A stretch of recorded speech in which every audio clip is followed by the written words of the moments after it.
नमस्कार, मैं हूं रमेश भट्ट। आप देख रहे हैं देवभूमि डायलॉग। और देवभूमि डायलॉग में आज हम बात कर रहे हैं दो राज्यों के मॉडल को लेकर, दिल्ली मॉडल की और उत्तराखंड मॉडल की। दरअसल यह मुद्दा तब सामने आया है जब दिल्ली के मुख्यमंत्री और आम आदमी पार्टी के संयोजक अरविंद केजरीवाल कल देहरादून में आए। उन्होंने यहां पर 4 वादे किए, जिसमें 300 यूनिट तक मुफ्त बिजली देना, किसानों को मुफ्त बिजली देना, पुराना जो ज्यादा बिल आए हैं उन्हें माफ करना, ऐसी तमाम रियायतें देने की उन्होंने लीगल गारंटी दी है।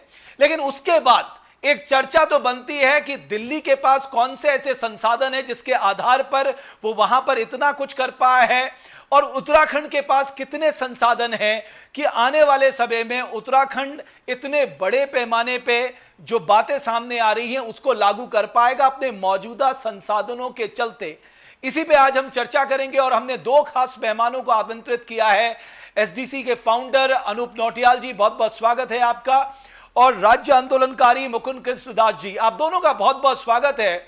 और अनूप जी, कल मैं ये चर्चा देख रहा था और उसके बाद मन में एक जरूर सवाल आया कि हमें इस बात पे जरूर चर्चा करनी चाहिए कि दोनों राज्यों में भिन्नताएं क्या हैं, दोनों राज्य अलग अलग कैसे हैं।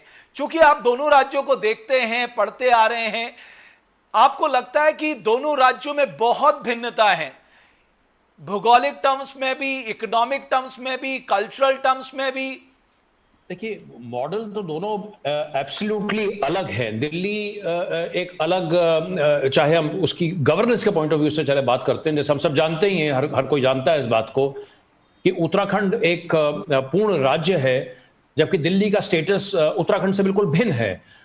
दिल्ली एक राज्य नहीं है जिस तरीके से एक सामान्य राज्य होते हैं, चाहे उत्तर प्रदेश हो या उत्तराखंड हो। पहली बात तो मोटी मोटी बात यहां पर है। और जहां तक उत्तराखंड की बात है, किसी भी राज्य की बात है, तो सारे संसाधन उसके अपने होते हैं। निर्णय लेने की जो उसकी ताकत होती है, उसकी क्षमता होती है, दिल्ली जैसे केंद्र शासित राज्य बोले या इस किस्म का जो उनका स्ट्रक्चर है, उससे कहीं ज्यादा यहाँ पर संभावनाएं होती हैं। तो ये तो एक मोटी मोटी बात है। अगर हम कुछ और बातें बोले, चाहे उसके हम एक भौगोलिक दृष्टिकोण से देखते हैं, मुझे लगता है ये भी बड़ी एक नेचुरल बात है। हम सब के सब दिल्ली से वाकिफ हैं कि दिल्ली शहर कैसा है, और उत्तराखंड के तो हम कहीं तुलना नहीं कर सकते उत्तराखंड की और दिल्ली की उस दृष्टिकोण से। उत्तराखंड का जो ज्योग्राफिकल एरिया है 50,000 स्क्वायर किलोमीटर से ज्यादा, तो दिल्ली का जो इलाका है वो भी इससे कहीं कम है। जहां तक जनसंख्या की बात है, अगर मैं गलत नहीं बोल रहा तो 2011 की जनगणना में दिल्ली की जो जनसंख्या थी लगभग 1.5 या 1.25 करोड़। उत्तराखंड के 1 करोड़ लोगों की तुलना में तो दिल्ली की जनसंख्या उत्तराखंड से 50-60% अधिक है। तो ये तो कुछ मोटी मोटी बातें जो है वो हम सबको मालूम है। यहां से मैं अपनी बात शुरू करना चाहूंगा रमेश जी, लेकिन अगर आपका कोई मैं ये कहना चाह रहा था, क्या जो दिल्ली मॉडल है जिसको कि अरविंद केजरीवाल कहते हैं, चाहे वो एजुकेशन में है, चाहे वो हेल्थ में है, चाहे वो ट्रांसपोर्ट में है, चाहे वो फ्रीबीज में है, क्या उसको उत्तराखंड में मौजूदा संसाधनों को देखते हुए रेप्लिकेट किया जा सकता है? देखिए, केजरीवाल जी की जहां तक बात है या आम आदमी पार्टी की बात है, मैं अगर उसको बड़े सरल तरीके में बोलूं, एक कॉरपोरेट तरीके से जो चीजों को पेश किया जाता है, तो वो आम आदमी पार्टी का एक उनका फीचर है, उनके कम्युनिकेशन का और उनके संवाद का एक स्टाइल है। कल अरविंद केजरीवाल जी, आम आदमी पार्टी के जो मुख्यमंत्री हैं, कल वो देहरादून में थे, और कल भी अगर आप उनके कम्युनिकेशन को देखते हैं, जैसे उन्होंने एक शब्द का प्रयोग किया कि भाई मैं 4 गारंटीज देकर के जा रहा हूं। तो ये चूंकि व्यक्तिगत हमारी संस्था भी और व्यक्तिगत तौर पर हम लोग जन संवाद भी करने की कोशिश करते हैं अलग अलग सामाजिक मुद्दों पर उत्तराखंड के, और ये हमारी रुचि भी रहती है कि हम देखते हैं कि किस तरीके से हमारे जनप्रतिनिधि अपनी बातों को पब्लिक के सामने ला रहे हैं, क्योंकि ये भी रमेश जी एक बड़ा महत्वपूर्ण पहलू है। और मैं थोड़ा सा हट करके एक और हल्के से एक बात बोलना चाहूंगा यहाँ पे जी। आज जब हम कोविड के बारे में बात करते हैं, आपका सवाल दिल्ली को लेकर के, मैं उस पर आ रहा हूं। जब हम कोविड को लेकर के बात करते हैं, हमेशा हम लोग कहते हैं कि कोविड एक पब्लिक हेल्थ क्राइसिस है, लेकिन मेरा अपना यह मानना है कि कोविड जो है एक पब्लिक हेल्थ क्राइसिस ही नहीं है, वो एक कम्युनिकेशन क्राइसिस भी है, वो एक जन संवाद का क्राइसिस भी है। तो मैं अगर वापस, अब जो आपका राजनीतिक सवाल था, मैं अगर उस पर वापस आऊं, तो जिस तरीके से उन्होंने चीजों को पैकेज किया है, और ऑफ कोर्स उसमें मेहनत भी होती है, ऐसी बात नहीं है खाली आप उसको एक ब्रांडिंग कर रहे हैं, निश्चित तौर पे मेरे पास में पूरी डिटेल्स नहीं है, क्योंकि मेरे को कभी रुचि नहीं रही ये पूरा बात जानने आप के सही लिए। कह रहे हैं कि अरविंद केजरीवाल कम्युनिकेट बहुत अच्छा करते हैं, कनेक्ट बहुत अच्छा करते हैं, क्लैरिटी है उनके थॉट में। तो ये जो कम्युनिकेशन की बात मैं रमेश जी बोलूं, क्योंकि कल मैंने फिर उनको सुना जो उन्होंने कल बात बोली थी, और यहां पर वाकई में ये क्योंकि ये बड़ा इंपॉर्टेंट इसलिए है, और आपके प्रोग्राम के माध्यम से चाहे वो जितने भी राजनीतिक दल उत्तराखंड के हैं, चाहे रूलिंग पार्टी है, चाहे जो ऑपोजिशन पार्टी हैं, जो क्षेत्रीय पार्टियां हैं, मुझे लगता है उन्हें कहीं ना कहीं इस बात को सोचना ये बड़ा जरूरी है कि हमारे प्रदेश के राजनेता, जिनमें से मैं देखो इसको बड़ी विनम्रता शालीनता के साथ कह रहा हूं, अधिकांश लोगों का जो जन संवाद की क्लैरिटी है वो असल में काफी वो थोड़ा वो उसमें इंप्रूवमेंट हो सकता है, क्योंकि वो संवाद क्लियरली नहीं करते हैं, वो चीजों को 1 2 3 4 करके, और ये कहीं ना कहीं आपके अपने माइंडसेट को रिफ्लेक्ट करती है। जब आपका स्वयं माइंड क्लियर नहीं है कि आप अपनी बातों को किस तरीके से पेश करेंगे। और रमेश जी, मैं अगर आपकी इसी बात को बढ़ाने की आप मुझे अनुमति दें, अगर आपका थॉट और आपका कम्युनिकेशन क्लियर नहीं है, कहीं ना कहीं आप अपने अधिकारियों के साथ में भी प्रॉपर संवाद नहीं कर पा रहे हैं, जिसके कारण गवर्नेंस भी कहीं ना कहीं जो है वो सफर कर रहा है, और उसका खामियाजा अंततः गतवा उत्तराखंड के लोगों को झेलना पड़ रहा है। एक एस्पेक्ट तो बहुत अच्छा रखा अरविंद केजरीवाल जी का कि साहब वो कम्युनिकेट बहुत अच्छा करते हैं, और अगर हमें किसी से अच्छा सीखना है तो मुझे लगता है जरूर उनसे ये कम्युनिकेशन पार्ट सबको सीखना चाहिए कि कितनी क्लैरिटी के साथ, यही क्लैरिटी प्राइम मिनिस्टर मोदी में भी हो, बहुत क्लैरिटी से बहुत अच्छा कनेक्ट करते हैं पब्लिक के साथ। लेकिन मुकुंद कृष्ण दास जी, आप क्योंकि राज्य आंदोलनकारी रहे हैं, आज आप देख रहे हैं उत्तराखंड के राजनीतिक हलकों में किस तरह की चर्चा चल रही है, और ये पहला मौका आया है जब इस बात की चर्चा हो रही है कि 3 राजनीतिक दल हैं और वो जनता से कह रहे हैं कि मैं 100 यूनिट बिजली फ्री दूंगा, कोई कह रहा मैं 200 यूनिट बिजली फ्री दूंगा, कोई कह रहा मैं 300 यूनिट बिजली फ्री दूंगा। आप पे सबसे पहले मैं आपकी टिप्पणी जानना चाहूंगा इस मुद्दे पर। मैं आपको जिस तरीके से राज्य की व्यवस्था है और जिस तरीके से ये फ्रीबी पॉलिटिक्स, मैं इसको करार दूंगा फ्रीबी पॉलिटिक्स, आप फ्रीबीज बांट रहे हैं, और मुझे बड़ा आश्चर्य हुआ। और एक ऐसी राजनीतिक शक्ति जो भ्रष्टाचार, स्वच्छ राजनीति और स्वस्थ राजनीति के नाम पर गठित हुई थी, उस आंदोलन से उपजी हुई थी, उनके पास वास्तव में उत्तराखंड के लिए कोई ब्लूप्रिंट नहीं है। और ये बिल्कुल ऐसा लगा कि जैसे उत्तराखंड की जनता मूर्ख है, इंतज़ार कर रही है कि कोई नेता आएगा और कहेगा ये सेंटा क्लॉज की तरह टॉफ़ियाँ बांटेगा और बच्चे उसके इर्द गिर्द घूमने लग जाएंगे, और उन टॉफ़ियों को बटोरने के लिए, छीनने के लिए उनके बिल्कुल दंडवत होने लग जाएंगे। ये मुकुंद बात जी, अब इसका एक पहलू और दूसरा ले लेते हैं जल्दी से। जी, मैं पहले अब जनता में भी ये भाव आने लग गया कि साहब वैसे तो कुछ मिल नहीं रहा है, अगर कहीं हमारी बचत हो रही है और कोई बचत करने वाली स्कीम आ रही है तो जनता भी समझती है कि साहब ये बचत वाली स्कीम हमारे लिए फायदेमंद है। देखिए, मैं आपको ये बताऊं कि ठीक है, उत्तराखंड के कुछ क्षेत्रों में आप ये बात कर सकते हैं कि हाँ वहाँ पर शायद चल जाए, से कुछ स्लम एरियाज़ वगैरह में चल जाएगा, लेकिन ओवरऑल दृष्टिकोण से उत्तराखंड को चाहिए क्या, what Uttarakhand actually requires. Uttarakhand में सबसे पहली रिक्वायरमेंट है एक पॉलिटिकल स्टेबल सिस्टम की। हम जिस तरीके से देख रहे हैं कि एक के बाद एक मुख्यमंत्री बदलते जा रहे हैं, हम देख रहे हैं कि उत्तराखंड के संसाधनों पर बाहरी तत्व आ रहे हैं और वो कब्जा जमा रहे हैं। अभी मैंने आप ही के साथ एक वो किया था, संवाद किया था और बेनीताल को लेकर, और हमने बताया था कैसे बाहरी लोग कब्जा कर रहे हैं उत्तराखंड के संसाधनों पर। आपको लगता है वास्तव में, सीरियसली, क्या आपको लगता है कि उत्तराखंड की जनता किसी तीसरे राष्ट्रीय राजनीतिक विकल्प के लिए पलकें बिछा के खड़ी हो जाएगी? मुझे लगता है, एक बार जनता जनार्दन से पूछ लेता हूं, जो लोग हमारी इस डिबेट में जुड़ रहे हैं वो अपनी राय विचार रख सकते हैं, हमारे मेहमानों से सवाल पूछ सकते हैं, और क्या वो मानते हैं उत्तराखंड में तीसरे विकल्प की जरूरत है, क्या वो मानते हैं कि इस तरह की जो पॉलिटिक्स है वो उत्तराखंड में काम करेगी, और क्या वो मानते हैं कि आने वाले समय में इस तरह की बातें ज्यादा जोर पकड़ेंगी। अब अनूप जी, एक स्थिति ये आ सकती है कि साहब आप दोनों राज्यों के संसाधनों का भी आकलन करें। हालांकि मुझे लग रहा था कि कल भारतीय जनता पार्टी और कांग्रेस पार्टी की ओर से इस संसाधनों पे बयान आएगा कि साहब दिल्ली के संसाधन अलग हैं, हमारे संसाधन अलग हैं, हमारे स्थितियां बहुत अलग हैं, आपकी स्थितियां बहुत अलग हैं, आपके रिसोर्सेज बहुत अलग हैं, हमारे रिसोर्सेज बहुत अलग हैं। एक रटा रटा सा बयान आ गया कि साहब आम आदमी पार्टी को कौन जानता है। ये आपको लगता है बहुत सीरियसली इस पे विचार होना चाहिए? और अगर आप फैक्ट्स के साथ आएंगे, अगर आप फिगर्स के साथ आएंगे, स्टैटिस्टिक्स के साथ आएंगे, आप ज्यादा क्रेडिबिलिटी के साथ जनता के सामने अपना पक्ष रख पाएंगे। रमेश जी,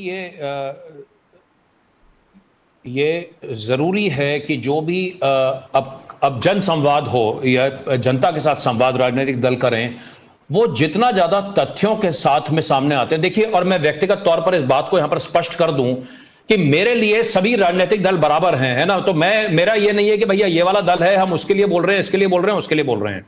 हम सिंपली एग्जाम्पल ले रहे हैं, आपके कार्यक्रम के माध्यम से उदाहरण दे रहे हैं।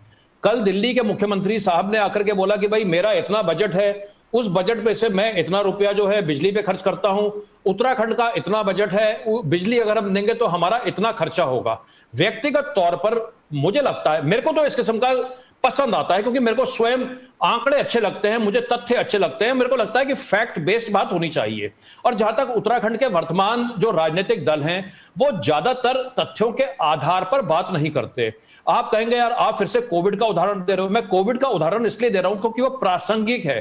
कोविड के इस काल में भी हमने तमाम बार अलग अलग दृष्टिकोण से उत्तराखंड की कोविड की परफॉर्मेंस को उसको हमने महसूस भी किया। उसको हमने देखा कि भाई उत्तराखंड का प्रदर्शन कैसा है। हमने सदैव उसमें आंकड़ों का उदाहरण लिया। मृत्यु दर की बात करते हैं, उत्तराखंड देश में दूसरे स्थान पर है। कई बार आपके जैसे ऐसी डिबेट्स में पार्टिसिपेट करने का मौका लगता है, लेकिन जब भी हम इस किस्म के आंकड़ों की बात करते हैं या ये कहते हैं कि भाई उत्तराखंड के प्रदर्शन की तुलना देश के अन्य राज्यों की तरफ से होनी चाहिए, तो सामने से बिल्कुल सन्नाटा होता है और जो चीजों को घुमाने फिराने का एक प्रयास किया जाता है। क्योंकि ये स्टैटिस्टिक्स उनको सूट नहीं करता, उनकी कन्वीनियंस में नहीं है ये। मैं एक जनरल बात बोल रहा हूं रमेश जी, मैं खाली कोविड की बात नहीं बोल रहा। आपके पास जहां पर आंकड़े हैं, आप आंकड़ों के आप तथ्यों के आधार पर बात करिए ना। आप ये क्यों नहीं बताते भाई, और प्रॉपरली आप कम्युनिकेट करिए। हजारों चीजें हैं बताने के लिए, जनता को जागरूक करने के लिए हजारों चीजें हैं। खाली हम स्वास्थ्य की बात नहीं कर रहे। हम अगर शिक्षा की बात करें तो हमें बताए ना भाई हमारे पास कितने स्कूल हैं, हमारे स्कूल कैसे हैं, जनपदवार हम कहां। मैं कह रहा हूं लाखों करोड़ों डेटा अलग अलग सब्जेक्ट के हैं, चाहे वो कृषि की बात है, रोजगार की बात है, उद्योग की बात है, उद्यान की बात है। भैया आप रिपोर्ट सामने लेकर के आइए ना, आप फैक्ट शीट्स लेकर के आइए, आप लोगों को बताइए। अब देखिए जो भी रूलिंग पार्टी है, मैं रूलिंग पार्टी का नाम भी नहीं लेना चाहता, मैं किसी राजनीतिक दल का नाम भी नहीं लेना चाहता, जो भी वर्तमान में यहां पर रूलिंग पार्टी है, उनका कोई ना कोई मैनिफेस्टो था। आप क्या कोई क्रिएटिव तरीके से, क्या कोई रचनात्मक तरीके से, क्या कोई नए तरीके से, जो नए तरीके होते हैं संवाद के, देखिए वो घिसे पिटे तरीकों से बात मत करिए। ये मैनिफेस्टो के बाद अब एक लीगल गारंटी का ये जो दौर शुरू हो गया है, ये एक कदम आगे बढ़ चुके हैं राजनीति में। क्योंकि लीगल गारंटी का मतलब आप लोगों का विश्वास मैनिफेस्टो से उठ चुका है। लोगों को लगता है मैनिफेस्टो एक परंपरा है, हर 5 साल में लोग लेके आ जाते हैं। और मैंने देखा अरविंद केजरीवाल ने दिल्ली में इसका प्रयोग किया और वो सफल रहे। उन्होंने दिल्ली में भी कई लीगल गारंटी देने की बात कही। तो मुझे लगता है कि वो यहां लीगल गारंटी जो शब्द लेकर आ रहे हैं, वो अपने आप में एक नया है यहां के लोगों के लिए। रमेश जी, मैं आपको इंटरप्ट कर रहा हूं। देखिए ये जो अब मैनिफेस्टो की पहले हम बात करते हैं, क्योंकि आपके कार्यक्रमों के माध्यम से एक मंच है, एक बड़ा सशक्त मंच है कि हम इन विचारों को सामने भी रख सकते हैं। इस आने वाले 2022 के चुनाव में मेरा राजनीतिक दलों से विनम्र निवेदन यह रहेगा कि आप उस घिसी पिटी मैनिफेस्टो की परंपरा को साइड में कर दीजिए और आप उत्तराखंड के लोगों को एक मॉडल के तौर पर बताइए। मैं अगर शिक्षा की बात करूं या मैं पहले रोजगार की बात करता हूं, जो कि उत्तराखंड का सबसे बड़ा ज्वलंत मुद्दा है, कि रोजगार को लेकर के आपका क्या मॉडल होगा, एक रोजगार और एक स्वरोजगार। तो यह खाली बोलना पर्याप्त नहीं है कि हम जो है जी 2 एग्जाम करा देंगे, हम 10 ऑफिस खोल देंगे, हम 5 पुल बना देंगे, हम 20 लोगों की नियुक्ति कर देंगे। यह कोई मॉडल नहीं होता है। जिस किस्म से, एक उदाहरण के तौर पर सामान्य भाषा में बोलूं, जिस किस्म से एक 3 घंटे की या 2 घंटे की फिल्म बनती है, जब हम फिल्म बनाते हैं, जब कोई लेख लिखते हैं या हम कुछ भी करते हैं, तो हमें सभी चीजों को देखना पड़ता है। उसी तरीके के साथ में राजनीतिक दलों को आंकड़ों के साथ में अपना एक मॉडल लेकर के आने की 2022 में चुनाव में आवश्यकता है। मुझे इस बात की प्रसन्नता है कि नए राजनीतिक दल जो है उत्तराखंड में आ रहे हैं, क्योंकि एक जागरूक नागरिक होने के नाते मेरा यह मत भी है और यह मेरा मन भी है कि राजनीतिक विमर्श का जो स्टैंडर्ड है, मैं ये चाहता हूं, मैं वाकई में चाहता हूं कि हमारा जो स्टैंडर्ड है वो ऊपर उठे। राजनीतिक दल भी जो है कुछ नए लोगों को, नए चेहरों को इस बार मौका दें कि वो अपनी पार्टियों की बात आकर के जनता के सामने क्रिएटिव तरीके से रखेंगे। अच्छे पढ़े लिखे लोगों को चेहरा दे। और मुझे लगता है कि अच्छे पढ़े लिखे लोग हों जिनके पास ग्राउंड जीरो की रिपोर्ट हो, तो मुझे लगता है कल जो तर्क आने चाहिए थे, कल जो जवाब आना चाहिए था, वो बहुत अलग है। आपने सही बात कही। और मेरे पास ज्यादातर जो साथी लोग जो बोल रहे हैं वो रोजगार के विषय में बोल रहे हैं। और मुकुंद कृष्णदास जी, ज्यादातर हमारे युवा साथी जो हमें कमेंट कर रहे हैं, इस प्रोग्राम को देख के कमेंट कर रहे हैं, और मैं चाहता हूं वो अपने विचार, अपना विमर्श इस प्रोग्राम के जरिए रखें। उनका यह कहना है कि साहब रोजगार सबसे बड़ा मुद्दा है। आपको लगता है कि रोजगार पे एक ईमानदार बहस होनी चाहिए और अपने युवा साथियों को हम कैसे रोजगार और स्वरोजगार देंगे, इसका ब्लूप्रिंट इस प्रदेश के सामने आना चाहिए? देखिए, उत्तराखंड को समझना पहले सबसे बड़ी आवश्यकता है। मुझे लगता है कि ना तो आज तक ये जो राज्य निर्माण के जो तिथि है और उसके बाद जो ये 2 दशक बीते हैं, इसके दौरान जो वर्तमान राजनीतिक दल हैं वो उत्तराखंड का ब्लूप्रिंट ना उनके पास था, और ना जो अब आ रहा है दल उसके पास ये ब्लूप्रिंट नहीं है। उत्तराखंड एक हिमालयी राज्य है, हिमालय प्रबंधन की उसके पास एक नीति होनी चाहिए, वो पूर्ण व्यवस्था होनी चाहिए। उत्तराखंड की समस्या क्या है इसको समझना चाहिए। हम दिल्ली जो प्रदेश है, जो राष्ट्र की राजधानी है, उस दिल्ली प्रदेश की जो राजनीति है उसको एज इट इज़, उस मॉडल को उत्तराखंड में लागू नहीं कर सकते। उस मॉडल को हम एज इट इज़ राजस्थान रेगिस्तान में नहीं लागू कर सकते, पठारों में लागू नहीं कर सकते। दिल्ली को सब्सिडी आज से नहीं मिल रही, बहुत पहले से। मेरा बचपना दिल्ली में बीता है और मैं जानता हूं कि वहाँ मदर डेयरी वगैरह तमाम दुग्ध हो, बिजली हो, पानी हो, सब चीज़ों में सब्सिडी आज से नहीं बहुत पहले से मिलती आ रही है। दिल्ली को जो सब्सिडी मिलती है, आज भी बिजली में 66% सब्सिडी के द्वारा दिल्ली अपने लोगों को बिजली में राहत दे पा रहा है। हमें यह समझना पड़ेगा कि दिल्ली उत्पादन क्या करता है बिजली के उसमें। अरविंद केजरीवाल जी से पूछिए कि बदरपुर का अगर कोल पावर प्लांट अगर बंद हो गया है तो आप बिजली के लिए किस राज्य के ऊपर आश्रित हैं या किन स्रोतों के ऊपर आश्रित हैं। अगर आज वहां पानी के लिए मारामारी हो रही है दिल्ली के अंदर, टैंकरों से आप पानी प्रोवाइड करने में आफत आ रही है आपको, तो आप पानी किससे मांगते हैं? क्या आप उत्तर प्रदेश से मांग रहे हैं या हरियाणा से मांगते हैं? क्या आपको वहां से पानी मिलता है? क्या आपकी पानी की जरूरत के लिए आप उत्तराखंड के जल संसाधनों को देख रहे हैं या पंजाब के जल संसाधनों को देख रहे हैं? क्या आप उत्तराखंड को बिजली की अपनी दिल्ली की जरूरतों के लिए यहाँ के पावर प्रोजेक्ट्स की ओर आपकी निगाहें हैं? सवाल यह है कि उत्तराखंड की जनता की जेब में 2 पैसे डालकर 200 लूटने की जो प्रवृत्ति है, अभी आप देखिए 20,000 करोड़ के कहने के लिए ऑल वेदर रोड प्रोजेक्ट्स चल रहे हैं। हालांकि बरसात और जैसे ही कुछ होता है तो ये नो वेदर रोड में कन्वर्ट है। अभी मैं जब पहाड़ों का भ्रमण कर रहा था तो पजाड़ा जो कर्णप्रयाग का क्षेत्र है वहाँ पूरे 1 महीने बाद सड़कें खुली हैं, और जरा सी बारिश होगी तो वो फिर 1-2 महीने के लिए ठप पड़ जाएंगे। डेवलपमेंट मॉडल की बात करें, लेकिन मुकुंद जी, मैं इस पे भी आऊंगा। मैं रुक करता हूं अनूप जी का। अनूप जी, अब मैं जरा इकोनॉमिक मॉडल की बात करूं और बहुत ही सेलेक्टिव बात करते हैं। देखिए, अगर हम किसी की इकोनॉमी को मापते हैं तो हम 3 पैरामीटर में मापते हैं। पहला है एग्रीकल्चर का, उसका जीडीपी में क्या कंट्रीब्यूशन है, मैन्युफैक्चरिंग का उसका जीडीपी में क्या कंट्रीब्यूशन है, और सर्विस सेक्टर का उसकी जीडीपी में क्या कंट्रीब्यूशन है। इस पैमाने में जरा उत्तराखंड और दिल्ली को देख लेते हैं। अब साहब, अगर आप एग्रीकल्चर की बात करेंगे, उत्तराखंड में एक बहुत बड़ी आबादी एग्रीकल्चर पे डिपेंड करती है, 9% उसका जीडीपी में कंट्रीब्यूशन है। दिल्ली में ये महज 3% है, क्योंकि वहां पर बहुत ज्यादा खेती होती नहीं है। इसी तरह से अगर मैं मैन्युफैक्चरिंग की बात करूं, हमारे यहां 52% कंट्रीब्यूशन है, वहां 14% कंट्रीब्यूशन है। लेकिन जब सर्विस सेक्टर की मैं बात करता हूं सर, यहां 39% कंट्रीब्यूशन है इकोनॉमी में, और 83%, 83% जो उनके पास पैसा आ रहा है वो सर्विस सेक्टर से आ रहा है। और मैं देख रहा था सर, जितना हमारे पास आपका SGST यानी स्टेट GST में पैसा आता है सर, उतना तो उनका एक्साइज में पैसा आ जाता है सर। यानी हमें यह भी ध्यान रखना होगा, यहां हम फ्रीबीज की बात तो कर रहे हैं, बट हमारे पास रिसोर्सेस कहां हैं? दिल्ली के पास रिसोर्सेस बहुत ज्यादा हैं, उत्तराखंड के पास रिसोर्सेस है ही नहीं, क्योंकि उत्तराखंड ने अपने रिसोर्सेस से रेवेन्यू कमाने के लेवल पे कभी सोचा ही नहीं। रमेश जी, आप बिल्कुल सही कह रहे हैं। अगर हम देखें पिछले अभी जो हाल ही में बजट भी आया था मार्च के महीने में, 4 महीने पहले, अगर हम उस बजट की बात करते हैं जो लगभग 50-55 हजार करोड़ का बजट था, हमारा पैसा कहां से आ रहा है? उत्तराखंड में अगर 1 रुपया आता है तो वो आता कहां? 36% जो है वो केंद्र की तरफ से आ रहा है, 22% जो है हम लोन ले रहे हैं, और हमारे मात्र इस 1 रुपए में सिर्फ 22% जो है हमारे अपने टैक्सेस हैं, और 12% जो है वो सेंट्रल गवर्नमेंट टैक्सेस से आ रहे हैं। तो एक तरफ तो हमारे, जैसा आपने बिल्कुल सही कहा, हमारे तो अपनी हमारी कमाई देखा जाए 22% 22 है, है, बस 1 रुपए में 22 रुपए हम कमा रहे हैं, बाकी सब इधर उधर से ले रहे हैं, तो वो बहुत कम है।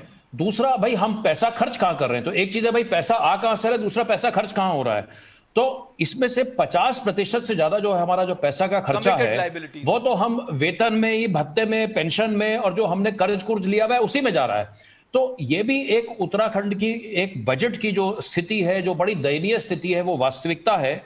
और जहां तक हमारी इकोनॉमिक हेल्थ का सवाल है रमेश जी, हमारी तमाम चिंताएं हैं आपके जैसे चिंतनशील युवाओं की, और तमाम और लोगों की, और मेरे जैसे लोगों की, हमारे साथ में बैठे हुए हैं हमारे भाई साहब, हम सभी की। तो जो हमारी जो इकोनॉमिक चिंताएं भी हैं, क्योंकि देखिए हमारा जो इकोनॉमिक मॉडल है, जब हम उसकी बात करते हैं, और विशेष तौर पर जो बजट का जब समय आता है तो उसको लेकर के बड़ी चर्चा होती है, लेकिन अगर हम अपने बजट की तरफ भी देखते हैं तो हमारे बजट की कभी भी कोई, मुझे ऐसा लगता है, कोई दिशा नहीं होती। ऐसा नहीं होता कि हमारा बजट जो है कोई एक रोड मैप सेट कर रहा है, जिस तरीके से एक ठीक है भैया, मैंने इतना खर्चा करना था, मैंने इतना कमाया, इस तरीके की एक सिर्फ वो स्टेटमेंट होती है। हमारे जो बजट की भी मैं फिर से बात करूंगा, हमारे बजट्स का उद्देश्य पिछले कई वर्षों से वो स्पष्ट ही नहीं है कि हम सोशल वेलफेयर चाहते हैं या इकोनॉमिक डेवलपमेंट चाहते हैं। एक और बात रमेश जी जो मुझे जो खटकती है, जैसा हम सभी लोग जानते हैं, उत्तराखंड प्रदेश के लोग, कि हमारे प्रदेश का एक पर्वतीय भूभाग है और हमारे प्रदेश का एक मैदानी भूभाग है। जो हमारी ये दोनों रीजन्स हैं, इन दोनों की कायदे से अलग अलग पॉलिसीज की आवश्यकता है। मुझे बड़ी खुशी है कि आपने कृषि के बारे में बात करी, आपने सर्विस सेक्टर के बारे में बात करी, आपने मैन्युफैक्चरिंग के बारे में बात करी, और अगर हम इन्हीं तीनों चीजों को लेकर के पहाड़ या और मैदान के बारे में बात करते हैं, तो जैसा फिर से हम सब लोग जानते हैं कि मैदानों में इंडस्ट्रीज हैं, फैक्ट्रीज हैं, मैदान का एग्रीकल्चर, पहाड़ का एग्रीकल्चर अलग किस्म का है। पहाड़ में टूरिज्म और पिलग्रिमेज का एक अलग स्थान है, जो कि हमारे मैदानी जिलों में अलग किस्म का टूरिस्ट है, अलग किस्म का पिलग्रिमेज है। तो ये जो पूरी जो फाइनर एलिमेंट्स हैं हमारी इकोनॉमिक मॉडल के, या जो आप हमारे, जिसको आप रेवेन्यू स्ट्रीम्स का नाम दे रहे हैं, मुझे नहीं लगता कि उसके ऊपर कभी, देखिए मैं फिर थोड़ा सा इधर, कल मोटी बात अरविंद केजरीवाल जी ने की, साहब अगर उत्तराखंड का बजट 50,000 करोड़ का है और इसमें से हमें इतनी 300 यूनिट बिजली देने में 1200 करोड़ खर्च होंगे, इतना तो हम निकाल ही लेंगे। बट ये कह देना कि साहब इतना निकाल देंगे, इतना आसान नहीं है। मैं आपको एक एग्जांपल दे सकता हूं इसका। मैं रमेश जी सॉरी, एक बात अपनी पूरी कर लूं, उस विचार को, बजट को लेकर के हम बात कर रहे थे, क्योंकि चूंकि हम एक दिशा में नहीं चलते, अचानक हमारे, देखिए जैसे मौसम आते हैं ना, गर्मी का मौसम आ गया, सर्दी का मौसम आ गया, बरसात का मौसम आ गया, अब मूंगफली खाने का मौसम आ गया, अब आम खाने का सीजन आ गया। ऐसे ही उत्तराखंड में यदा कदा ग्रीन बोनस की मांग का सीजन आ जाता है। अचानक जो है पूरा राजनीतिक महकमा जो है ग्रीन बोनस के बारे में बात करने लग जाता है। यदा कदा नहीं, ये तो हमारा अधिकार है, न जाने हमारे नेता चुप क्यों रहते हैं। मेरे को अरे डंके की चोट पे ये अधिकार मांगना चाहिए साहब, डंके की चोट पे। मैं आपके कार्यक्रम से यही तो मैं बात सामने रखना चाहता हूं कि जो हमारे प्रदेश के ज्वलंत मुद्दे हैं वो 12 महीने पब्लिक डोमेन में रहने चाहिए। क्योंकि ये नहीं है कि भाई हमारे प्रदेश में अब कोविड आ गया या हमारे प्रदेश में मुख्यमंत्री बदल रहे हैं। भाई किसी चीज को तो लेकर के आप कहीं खड़े रहेंगे ना कहीं तो आपको अपने पैर जमाने पड़ेंगे। तो उत्तराखंड अपने पैर कहां जमाएगा, ये जो है ये भी तो अपने आप में एक बड़ा गहरा सवाल है। अभी हमारे नए युवा मुख्यमंत्री प्राइम मिनिस्टर से मिलने गए थे। भाई उनको बताना चाहिए कि साहब हम क्या करें, हम इतनी फॉरेस्ट सर्विसेज दे रहे हैं पूरे देश को, हमारे यहाँ से पानी चला जा रहा है, हमारे यहाँ से उपजाऊ मिट्टी चली जा रही है, हमारे यहाँ से हम साफ सुथरी हवा दे रहे हैं, इस फॉरेस्ट को मेंटेन करने में हम इतना खर्च कर रहे हैं, हर साल हमारे यहाँ आपदा आ जाती है, दसियों हजार किलोमीटर की सड़कें हमारी बर्बाद हो जाती हैं और आप ग्रीन बोनस का मुद्दा उठाते ही नहीं है। अरे साहब ये तो हमारा अधिकार है, इसको तो आपको देना ही होगा। अनूप जी, उसके बाद मुकुंद जी। रमेश जी, मैं इसमें एक और चीज ऐड करना चाहूंगा। देखिए, क्योंकि इतनी सारी जो मैं महसूस करता हूं, इतनी सारी अलग अलग चीजें होती हैं, ये जरूरी है कि उन चीजों को संगठित किया जाए। अब देखिए, एक नई बात उत्तराखंड में हाल ही में आई कि अब जो हमारी जो अकाउंटिंग होगी, अब हम जीईपी के फॉर्मूला पे चलेंगे। तो ये सब चीजें भी उत्तराखंड के लोगों को समझाना बड़ा जरूरी है और ये काम सरकार का है। देखिए, ये काम सिर्फ सरकार को ही करना है कि अगर हम जीईपी के इस रास्ते पे चलेंगे तो इससे हमारे राज्य का ये फायदा होगा। और राज्य, देखिए, एक राज्य का फायदा है और एक लोगों का फायदा। ये बड़ा जरूरी है कि हमारे संवाद में लोगों का फायदा, ये कि भाई किस तरीके से लोगों का फायदा होगा, ये जीईपी से क्या क्या कैसे फायदा होगा। ग्रीन बोनस की अगर हमारी मांग पूरी होती है, जो हम 8,000 करोड़ का ग्रीन बोनस मांग रहे हैं, उस 8,000 करोड़ से लोगों की जीवन में क्या फर्क आने वाला है। तो ये भी कुछ अपेक्षाएं हैं रमेश जी, जो कि आज की इस सार्थक चर्चा से कुछ विचार जो है उद्गार है, जो मैं सामने आपके प्रस्तुत कर रहा हूं। एक अच्छी बात और बता रहा हूं, हमारे बड़े दर्शक हैं, राजेंद्र राज जी हैं, आपके लक्ष्मण गुडियाल जी हैं, अपने बहादुर रावत जी हैं, अपने सुमन कांडपाल पंजी हैं। इन लोगों ने बहुत अच्छी बातें की है। और मुकुंद जी, आपको जान के खुशी होगी, सबने कहा कि साहब फ्रीबीज के चक्कर में मत पड़िए, आप रोजगार दीजिए, अच्छी सड़कें दीजिए, अपने पर्यटन को हाईटेक करिए, आप अपनी स्कूलिंग अच्छी करिए, आप अपने हॉस्पिटल अच्छे करिए। यानी आज एक आम उत्तराखंडी भी इतना जागरूक है, वो जानता है कि कौन से मुद्दे उसके लिए इंपॉर्टेंट है। मुकुंद जी। जी देखिए, उत्तराखंड, अगर जिस समय उत्तराखंड राज्य आंदोलन की अगर पृष्ठभूमि में जाएंगे तो उत्तराखंड का युवा, उस समय छात्र, तमाम सैनिक, पूर्व सैनिक, कर्मचारी सब इसलिए खड़े हो गए थे कि उत्तराखंड में शिक्षा में 27% आरक्षण हुआ था, किसी नौकरी में नहीं हुआ था। उत्तर प्रदेश के 27% का आरक्षण शिक्षा में हुआ था। तो हमारे यहाँ का आदमी मेहनत कश है, अपनी काबिलियत पे विश्वास करता है, उसे मालूम है कि अगर मुझे अपॉर्चुनिटी मिलेगी तो मैं बहुत कुछ कर सकता हूँ। और आज भी हमारे राष्ट्र में तीनों सेनाओं के जो अध्यक्ष हैं वो उत्तराखंड से हैं। आज भी राष्ट्रीय सुरक्षा सलाहकार उत्तराखंड से हैं, without any reservation, totally on the meritorial basis. और किसी राज्य प्रदेश में हम लोग मुख्यमंत्री भी दे रहे हैं। तो उत्तराखंड के व्यक्ति को फ्रीबीज नहीं चाहिए, उसे अपॉर्चुनिटी चाहिए, राइट काइंड ऑफ एजुकेशनल। एक बात कहना चाहता हूं, देखिए, अगर कंपटीशन होता है, देखिए ये पूरी दुनिया का सच है, अगर कंपटीशन होता है तो अगर लोगों को जो बजट उत्तराखंड का है उसमें राहत दी जा सकती है, उसमें गलत क्या है?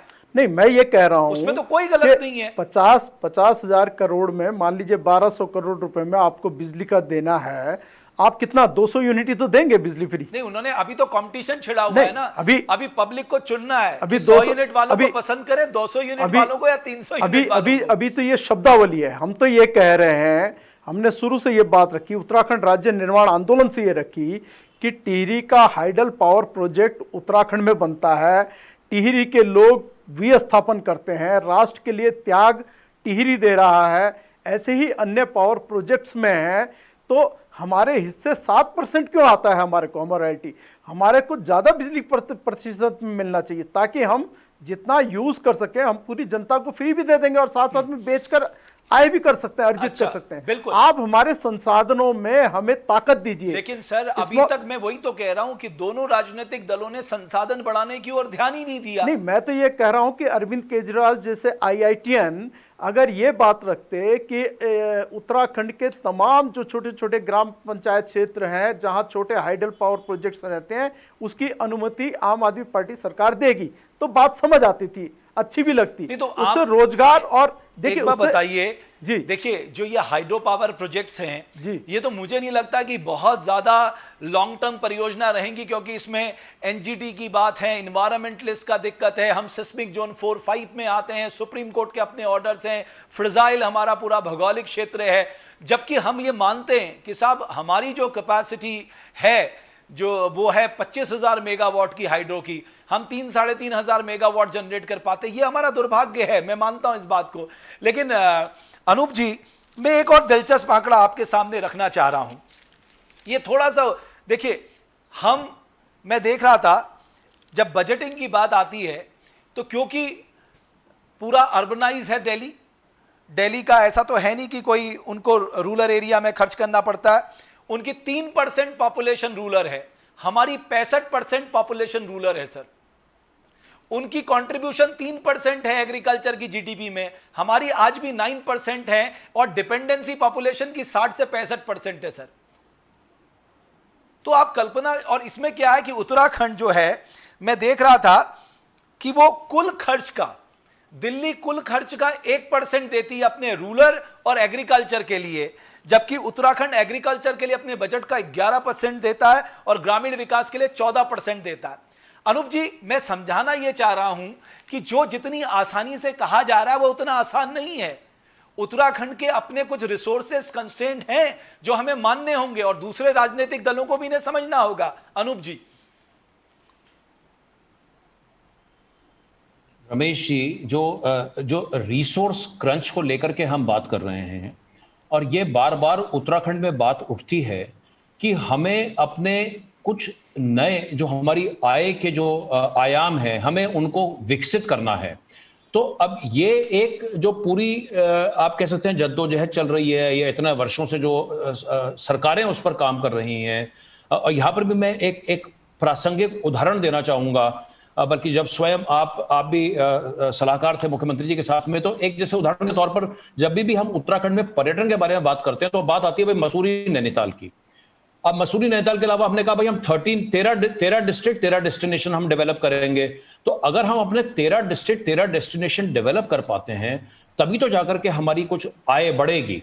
तो ये जो आप बार बार जिसको अपनी चिंता को व्यक्त कर रहे हैं, जो मुझे समझ आ रहा है कि उत्तराखंड के पास में, और ये हकीकत है कि उत्तराखंड के पास में एक रिसोर्स क्रंच है, हम अपने उस तरीके से अपने संसाधनों को विकसित नहीं कर पा रहे हैं। और शायद कहीं ना कहीं इसका एक मूलभूत कारण यह है कि या तो हम उसके ऊपर गंभीरता के साथ में, एक निरंतरता के साथ में काम नहीं कर पाए हैं, क्योंकि देखिए अगले 6-7-8 महीने तो पूरा चुनावी माहौल रहने वाला है, और यहां पर तो सिर्फ यही बात होगी कि भैया हम क्या बोल रहे हैं, हम क्या बोल रहे हैं, हम क्या बोल रहे हैं।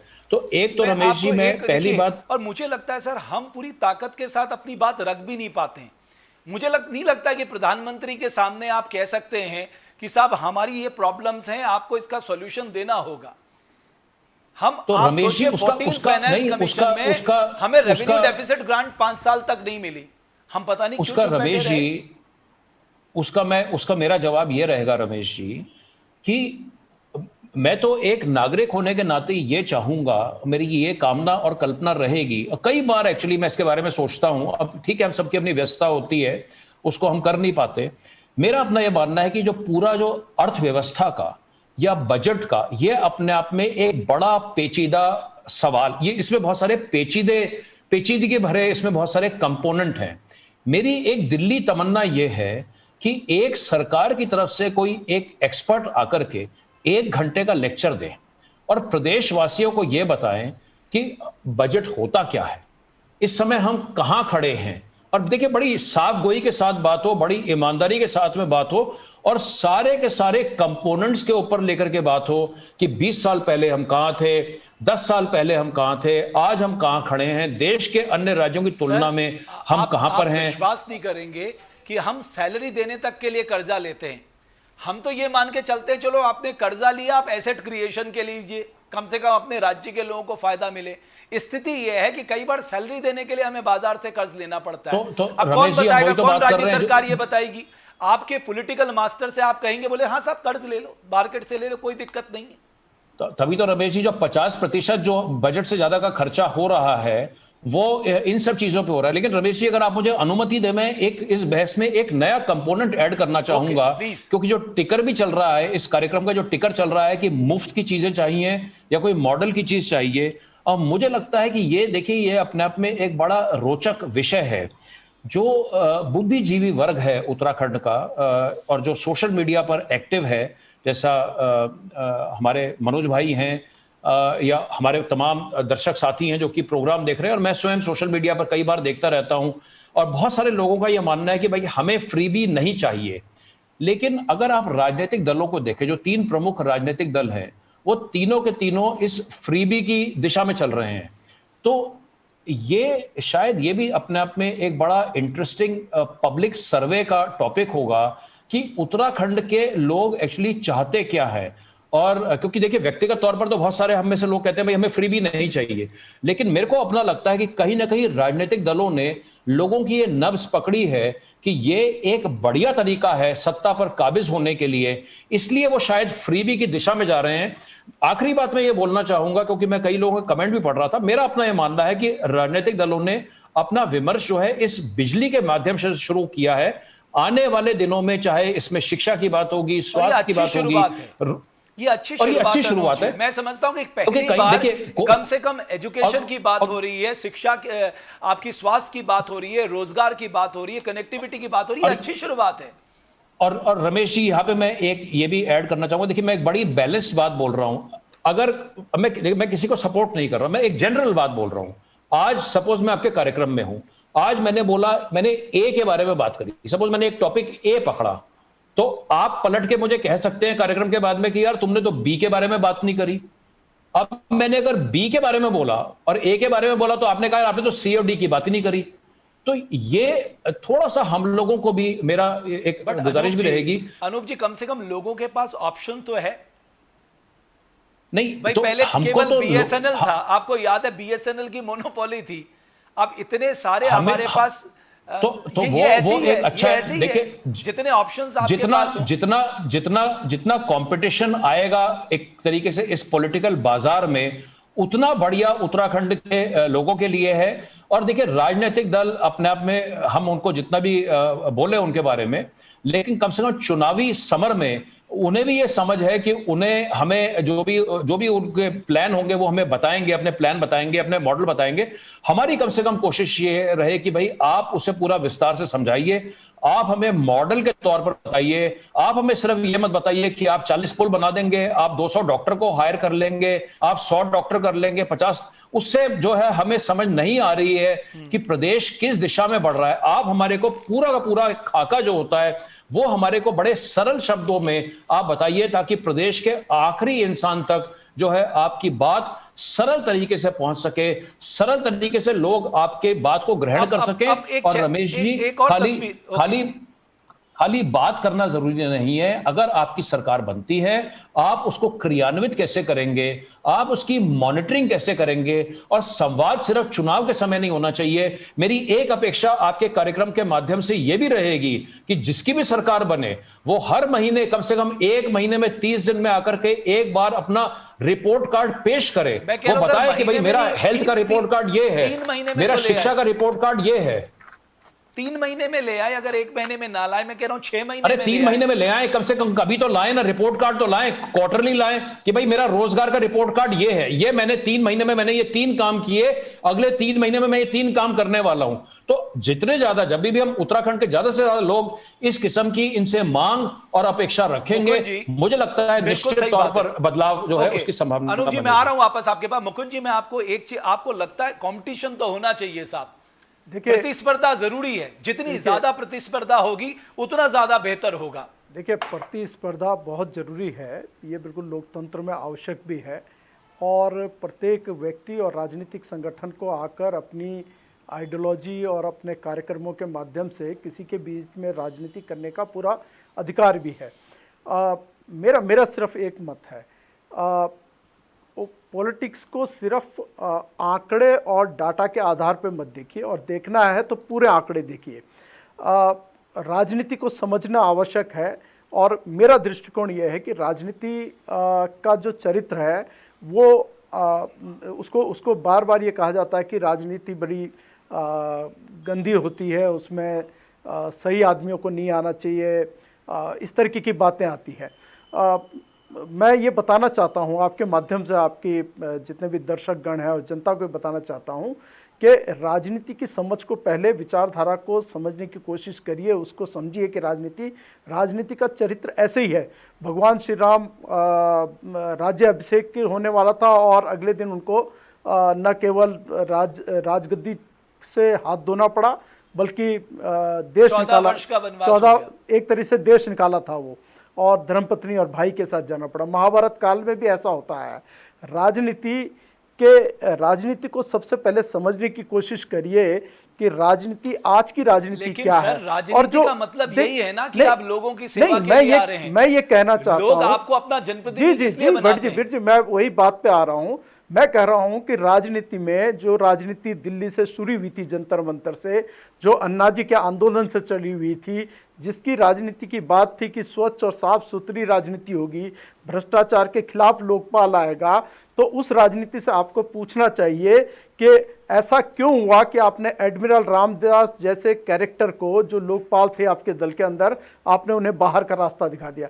ऐसी राजनीति से पूछना चाहिए आपको कि अगर आपके पास विश्व मंच का काव्य व्यक्ति कोई कुमार विश्वास जैसा व्यक्ति हो, आपने उसे क्यों बाहर का रास्ता दिखा दिया। आपको उनसे पूछना चाहिए कि योगेंद्र यादव जैसा अगर वैचारिक व्यक्ति आपके साथ था, जो दल को 67 सीटों तक लाने के लिए जिसने मेहनत और जद्दोजहद की, उसको आपने क्यों बाहर कर दिया। जिसने देखिए राजनीति को पूर्णता के साथ समझना और जीना चाहिए। आपको पूछना चाहिए कि जंतर मंतर में जब आपका दल गठित हुआ, 25,000 रुपया आपका कोष में जमा हुआ, शांति भूषण जैसा व्यक्ति 1 करोड़ रुपया आपको देता है, आपने उनको क्यों दल से बाहर कर दिया। मेधा पाटकर जैसी विचारक आज आपके दल में क्यों नहीं है। राजनीति सिर्फ इतने से नहीं हो सकती कि कोई आके कहे कि मैं आपको बिजली दे रहा हूं, ये हमारे पैसे में से कोई हमें क्या देगा। एक मिनट में ये तो हमारा बात, बिल्कुल बट जी ये हमारा अधिकार है, वो हमारे पैसे से। हम इसको फ्रीबीज क्यों कहते हैं अनूप जी? एक मिनट मुकुंद जी, मैं आ रहा हूं। अनूप जी, हम इसे मुफ्त क्यों कहते हैं, हम इसे फ्री क्यों कहते हैं?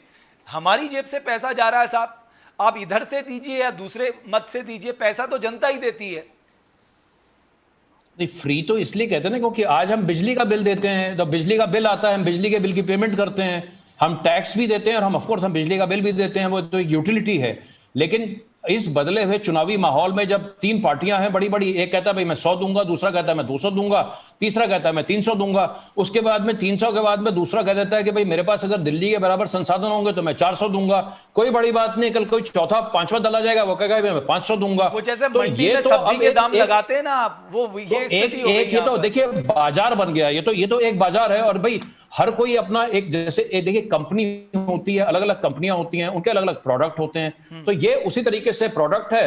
राजनीतिक दल आकर के अपनी बात रख रहे हैं। मैं मनोज भाई की इस बात से सहमत हूं जो वो कह रहे हैं कि भाई ठीक है, पार्टियां आकर के वो अपना पूरा का पूरा जो उनका जो खाका है, वो अपना पूरा का पूरा खाका उत्तराखंड के लोगों के सामने रखें। मेरा अपना यह मानना है कि चुनाव में अभी भी 6 या 7 महीने का समय बचा है।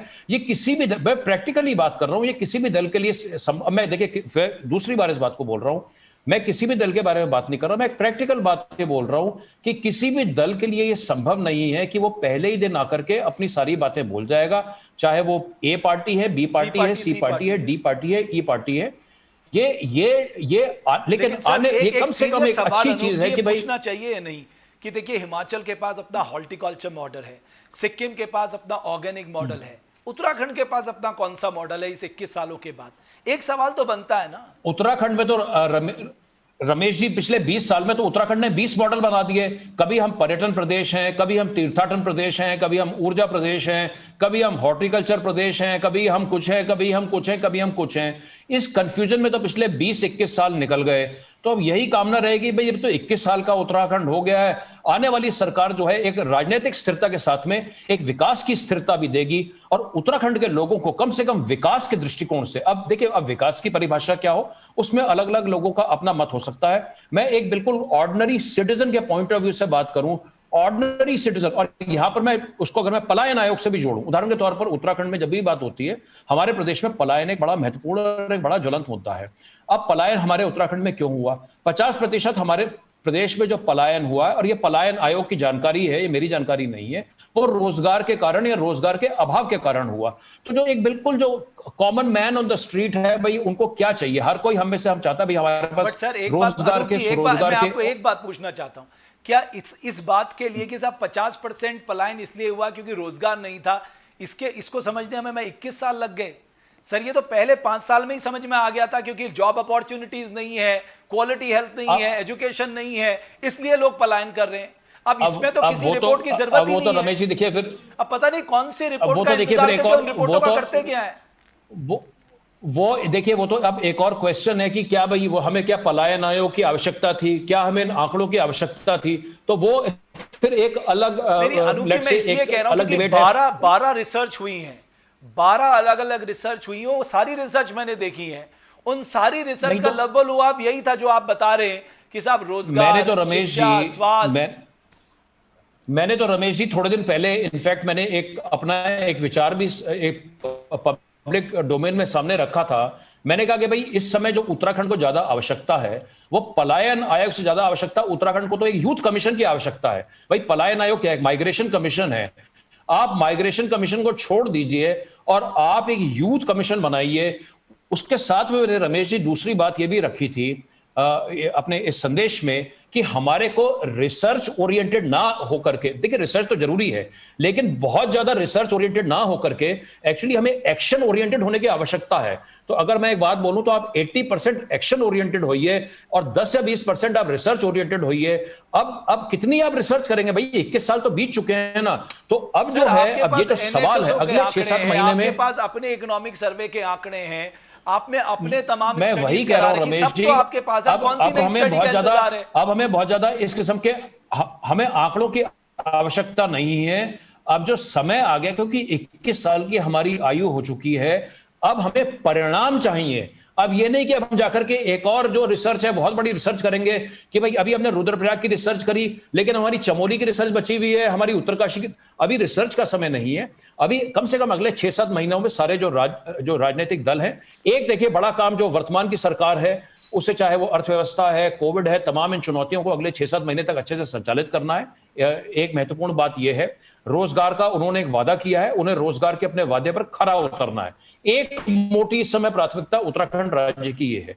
दूसरी जो बड़ी प्राथमिकता तमाम राजनीतिक दलों की है, जैसा मैंने कहा, वो मैं अपनी बात को दोहरा रहा हूं कि वो एक सरल भाषा में अपना पूरा का पूरा एक विकास का मॉडल, एक इकोनॉमिक मॉडल, एक डेवलपमेंट का मॉडल, एक उत्तराखंड का मॉडल, एक हिमालयन मॉडल राज्य के लोगों के लिए, मैदानी जिलों के लिए और पर्वतीय जिलों के लिए, समस्त 1.25 करोड़ लोगों के लिए वो उसको प्रस्तुत करें। जिसकी भी सरकार बने वो उस पर उसको क्रियान्वित कमेटी बना दी, उन्होंने 10 पॉइंट लिख लिए, वो आपका मैनिफेस्टो बन गया, आपने पब्लिक को कहा कि साहब ये करेंगे, इससे काम नहीं चलने वाला।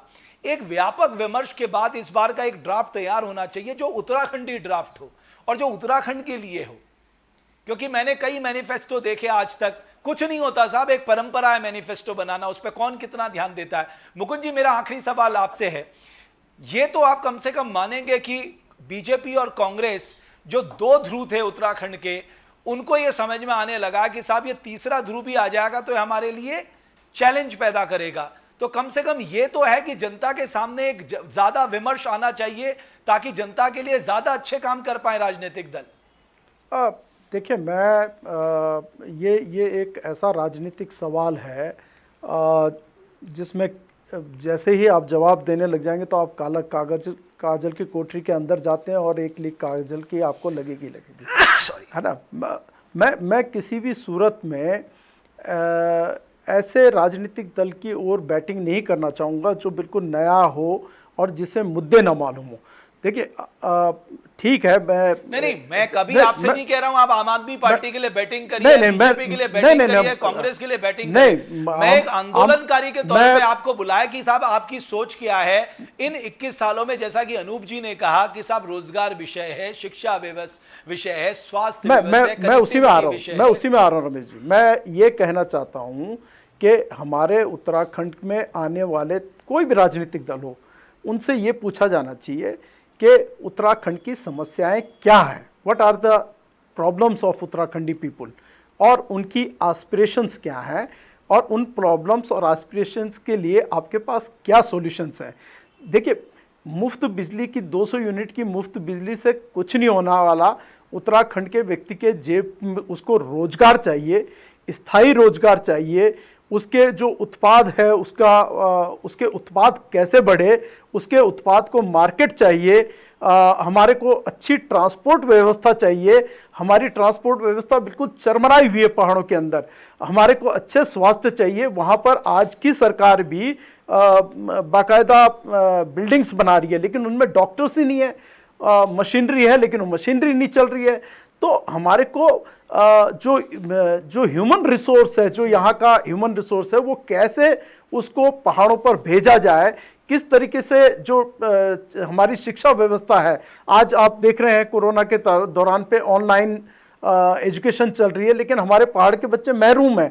तो उसके लिए क्या सॉल्यूशंस होंगे, ये पॉलिटिकल पार्टीज के पास एक क्लियर एजेंडा होना चाहिए। वही जो अनूप जी ने कहा कि साहब इस बार थॉट में क्लैरिटी होनी चाहिए। Exactly. अगर क्लैरिटी नहीं होगी तो काम नहीं चलने वाला इस बार राजनीतिक दलों का। अब ये नहीं होना चाहिए कि आपको जनता को संतुष्ट करना पड़ेगा कि जनता आपको क्यों वोट दे।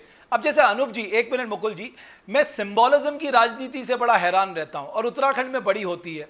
अब आज मैं अखबारों में पढ़ रहा था कि साहब मुख्यमंत्री जी प्रधानमंत्री जी से मिले, कुमाऊं में एम्स की मांग की, ये जानते हुए कि आज 7 राज्य देश में ऐसे जिनके पास एक भी एम्स नहीं है, और 1.25 करोड़ के उत्तराखंड को आप 2 एम्स दे रहे हैं, 2 एम्स डिमांड करें, एक ऑलरेडी आपके पास है। तो साहब ऐसे तो उत्तर प्रदेश कहेगा हम 22 करोड़ की जनसंख्या वाले राज्य, हमको 11 एम्स दे दीजिए। तो हम उन मुद्दों पे ज्यादा ताकत लगाएं जिन मुद्दों पर हमें कामयाबी मिल सकती है। जैसे हमारा एक पर्टिकुलर स्टैंड रहना चाहिए ग्रीन बोनस का, जिसका आपने जिक्र किया कि साहब हमें ग्रीन बोनस दीजिए आप। रमेश जी, आपने एम्स का जिक्र किया, तो जहां तक एम्स की बात है या पब्लिक हेल्थ की बात है, तो एम्स से पहले मुझे लगता है कि हमारी जो प्राथमिकता है, और मैं इस समय पर्वतीय आंचल और शहरी, अपने शहरों की दोनों की बात कर रहा हूं, जो प्राइमरी हेल्थ केयर है, देखिए हमें सबसे पहले अपने प्राइमरी हेल्थ केयर को स्ट्रेंथन करना है। और दुनिया के तमाम एक्सपर्ट्स हमें बताते हैं कि आप अगर अपने प्राइमरी हेल्थ केयर को ठीक कर देते हैं तो जो कोई भी बीमारी होती है वो आगे नहीं बढ़ती है, वो एस्केलेट नहीं होती है। तो अब ये जो एम्स शिगुफा है, भाई एम्स कब आएगा, कहां आएगा, कब एम्स बनेगा, तब तक तो 2027 का चुनाव आ जाएगा। इस समय उत्तराखंड को एम्स या टर्शरी केयर के अभी हमको वो उसका नहीं है। अभी तो आपकी जो बिल्कुल बेसिक चीजें हैं, हमारा अगर हम कुमाऊं की बात कर रहे हैं तो जो हमारा सुशीला तिवारी अस्पताल है, वहां पे कल की खबर है कि रेडियोलॉजी डिपार्टमेंट वहां बंद होने वाला था। तो ऐसी जो इस किस्म की जो मूलभूत जो जरूरतें हैं, और ये जग जाहिर है उत्तराखंड के बच्चे को ये पता है, इंफ्रास्ट्रक्चर है उसको स्ट्रेंथन करिए। आप एक ऐसी डिमांड करके पब्लिक को खाली भाई झूठा आश्वासन दे रहे हैं जो हाल फिलहाल में तो बिल्कुल फुलफिल नहीं होगी। मैं रमेश जी, मैं जाने से पहले आपको और हमारे जितने दर्शक हैं, मैं उन्हें एक छोटी सी जानकारी देना चाहूंगा। मेरे साथी और मैं मिलकर के आजकल एक थोड़ा छोटा अध्ययन कर रहे हैं। हमें को जानकारी मिली है कि उत्तराखंड में जो पद हैं, उदाहरण के तौर पर स्पेशलिस्ट डॉक्टर के, वो कितने पद स्वीकृत हुए, वर्तमान में कितने लोग काम कर रहे हैं और कितने अभी पद रिक्त हैं। आप ये सुनकर के मतलब आपको किसी को भी खराब लगेगा कि जैसे 13 जिले हैं, हम अब क्या कर रहे हैं, हम उन 13 जिलों का तुलनात्मक विवरण कर रहे हैं। अब टिहरी जिले की मैं बात करूं तो उत्तराखंड के 13 जिलों में सबसे खराब स्थिति स्पेशलिस्ट डॉक्टर्स की टिहरी जिले की है। तो जहां टिहरी जिले में उदाहरण के तौर पर 95 स्पेशलिस्ट डॉक्टर होने चाहिए थे, वहां पर खाली मात्र 13 स्पेशलिस्ट डॉक्टर है, तो 80 के आसपास नहीं है। तो अब भाई पहले आप इन चीजों को फिक्स करिए ना, आप तो पहले उनको लेकर के आइए। और ये एक सवाल उठता है, ये इस समय देवभूमि डायलॉग का ये वाला जो कार्यक्रम हमारे उत्तराखंड के भाई बहन तो देख ही रहे हैं, लेकिन विशेष तौर पर जो टिहरी के लोग देख रहे हैं, मैं उनके साथ में, क्योंकि मेरी संवेदनाएं उनके साथ जुड़ी हुई हैं, और मैं ये चाहूंगा कि हम ये सवाल करें कि भाई टिहरी के साथ में ऐसा घोर अन्याय क्यों है? आपने टिहरी में सबसे कम स्पेशलिस्ट डॉक्टर 13 के 13 जिलों में क्यों दिए हैं? इसलिए ये जो फैक्ट बेस्ड बातें हैं, और रमेश जी मेरे को मालूम है कि आजकल आप भी अपने कार्यक्रमों में बार बार इस बात को कह रहे हैं, आप उत्तराखंड की अनूप जी आपने सम्मानित जनता को, आप उत्तराखंड की सम्मानित जनता को पॉजिटिवली, मैं रमेश जी सॉरी, मैं इस बात को कह रहा था, मुझे आपकी एक विचारधारा बड़ी अच्छी लग रही है आपकी। आप अपने कार्यक्रमों के माध्यम से उत्तराखंड की सम्मानित जनता को, शिक्षित जनता को, युवाओं को आप प्रेरित कर रहे हैं कि आप तमीज और तहजीब के साथ में अपने जनप्रतिनिधियों से सवाल करिए। और ये सवाल इसके हम आंकड़े पेश करेंगे रमेश जी, और मेरा आपसे निवेदन रहेगा कि जब पूरे आंकड़े तैयार हो जाएंगे, आप एक कार्यक्रम आपके साथ में अगर आप अनुमति देंगे मैं करना चाहूंगा। और ये सवाल टिहरी जिले के जो 6 हमारे एमएलए हैं, ये और वहां के जो जिला पंचायत अध्यक्ष हैं, ऐसे लोगों के साथ में आप सवाल शालीनता के साथ करे जाएं कि भाई टिहरी जिले में इतने कम स्पेशलिस्ट डॉक्टर क्यों हैं। तो ये तो एक उदाहरण मात्र था, ऐसे तमाम उदाहरण हमारे सामने हैं। एक जागरूक नागरिक, मैं अपने को जागरूक नागरिक मानता हूं, एक जागरूक नागरिक होने के नाते मेरी सिर्फ कामना और कल्पना और विश यही है कि आने वाले इस चुनाव में जितने राजनीतिक दल हैं, चाहे पुराने हैं चाहे नए, क्योंकि मेरे लिए सब बराबर हैं, पुराने नए क्षेत्रीय कोई भी दल हैं, वो अपने संसाधनों के माध्यम से वो अपना विकास का खाका उत्तराखंड के लिए सामने पेश करें। मेरे लिए राजनीतिक दल का हित बिल्कुल भी जरूरी नहीं है, मेरे लिए, आपके लिए और उत्तराखंड के लोगों के लिए सिर्फ और सिर्फ उनका अपना हित, उनका अपना फायदा, उत्तराखंड राज्य का भला है। कि व्यापक विमर्श करिए, लेकिन राज्य हित सबसे ऊपर होना चाहिए। मुकुंद जी, आखिरी सवाल आपसे। जी, आपका सवाल? राज्य हित सबसे ऊपर होना चाहिए और इसके लिए व्यापक विमर्श जरूरी है। बिल्कुल, बिल्कुल। और विमर्श होना चाहिए शिक्षा पे, स्वास्थ्य पे, कनेक्टिविटी पे, रोजगार पे। देखिए, हमने गैरसैंण राजधानी निर्माण का आंदोलन छेड़ा कि उत्तराखंड की राजधानी केंद्र में जानी चाहिए। आरटीआई लोक सेवा हमारा वृक्षाबंधन का संगठन है, उत्तराखंड राज्य निर्माण सेनानी संघ है, साया है, इन तमाम संगठनों का जिन्होंने राज्य लड़ा, हमारा पहला स्लोगन रहता है राज्य सेवा राष्ट्र सेवा। अगर हम अपने राज्य की सेवा कर पाते हैं तो वही राष्ट्र की सेवा में हमारा सबसे बड़ा योगदान है। और जब हम ये बात करते हैं तो मैं आपको ये बताना चाहता हूँ कि अभी आपने कई बार जिक्र किया ग्रीन बोनस की बात होनी चाहिए। 1996 में जब भारत सरकार के साथ वार्ता की थी, उस समय मैंने 5000 करोड़ का दिया था कि केंद्र सरकार को तुरंत राज्य बनते ही ग्रीन बोनस अवमुक्त करना चाहिए। आज इसकी जो स्लैब बनता है वो मोर देन 50,000 करोड़ बनता है, जो उत्तराखंड को मिलना चाहिए।